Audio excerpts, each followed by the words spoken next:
Actor Michael Douglas facing a deadly form of throat cancer, and while he faces a tough battle, diagnosed as late stage 4, he shines a bright light on an often forgotten cancer. Throat cancer is easy to overlook. The symptoms can be vague, but if they're caught early, the current rate is close to 85%. Tonight, in For Your Health, the signs, symptoms, and warnings everyone should know. Bill Hilton is in for a checkup. This is going to slide into your nose about that far. This scope with a little camera gives us a good look at his throat. Now I'm just going to look around for a moment. Looking for anything unusual. It's a critical checkup because Bill has had problems in the past. I was getting hoarse late in the day all the time. He thought it'd be nothing, but turned out to be a lesion on his larynx, throat cancer. Did you ever think, boy, I wasn't expecting throat cancer? Yes, I thought that exactly.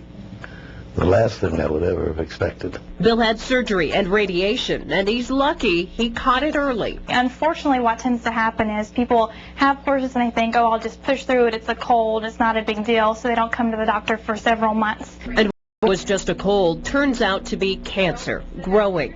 Close to 40,000 people are diagnosed with head and neck cancer every year. Worst case scenario, if the cancer has spread into the entire throat, they will do a laryngectomy, which is a complete removal of the voice box. And the patient is left without a voice. The early symptoms? Hoarseness or a sore throat that doesn't go away, lasting for more than 3 weeks, swelling or losing your voice. Perfect. Bill has gone 5 years cancer-free. Great job. We're all done. And he's glad he didn't ignore that fading voice. Anybody to make sure they get any abnormal thing with their voice or their throat feeling, have it checked immediately.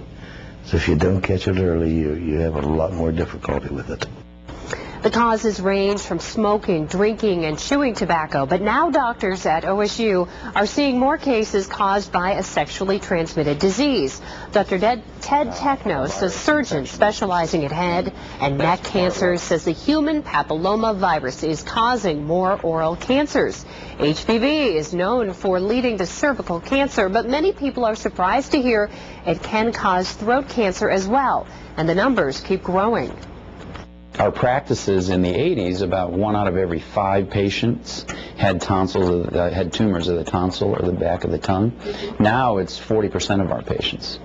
And the reason is this rapid increase in papillomavirus-related tumors.